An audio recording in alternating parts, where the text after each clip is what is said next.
వినడానికి తాబేటి న్యాయం అని చాలా సింపుల్గా ఉంది. ఇది రీసెంట్గా నేను చదివిన బుక్ న్యూ హ్యూమన్ అనే బుక్లో ఈరోజు పిల్లల్లో వచ్చేటువంటి అనేక రకాల పెద్ద పెద్ద సమస్యలు, ముఖ్యంగా ఆటిజం కానీ లైఫ్ లాంగ్ ఉండే కొన్ని డిజార్డర్స్ వస్తే రిలీజియస్గా అర్థం చేసుకుంటే ఏ జన్మలోనే పాపం చేశాడు, జీవితం అంతా ఇంకెలాగే ఉండాలి అని అనుకుంటాం యాక్చువల్లీ మనం.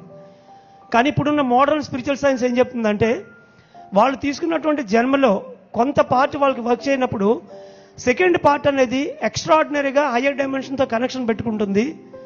సో పేరెంట్స్ కనుక సార్ చెప్పినట్టుగా వాళ్ళని కేవలం గమనిస్తూ ఏ విషయం వాళ్ళు ఎక్స్ట్రాడినరీగా ఉన్నారో దాన్ని కనుక వాళ్ళు బయటికి తీయగలిగితే, మనం ఏం చేస్తున్నాము, రకరకాల ఎడ్యుకేషన్స్ ఇచ్చి వాడిని కామన్ మ్యాన్ చేయడానికి ట్రై చేస్తున్నాం.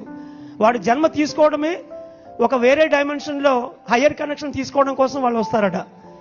కాబట్టి ఈ థర్డ్ ప్రిన్సిపల్ని కనుక వాళ్ళు అక్కడ అప్లై చేస్తే, అదే ఇప్పుడు ఆ లేటెస్ట్ బుక్లో కూడా ఉంది. నిజానికి మన ఇతిహాసాల్లో ఉన్నటువంటి పెంపన విధానంలోనే పెద్ద సమస్యలు ఎలా తగ్గించుకోవచ్చు అనే విధానం కనిపెట్టి అందులో పెట్టారు ఒక న్యాయంలాగా.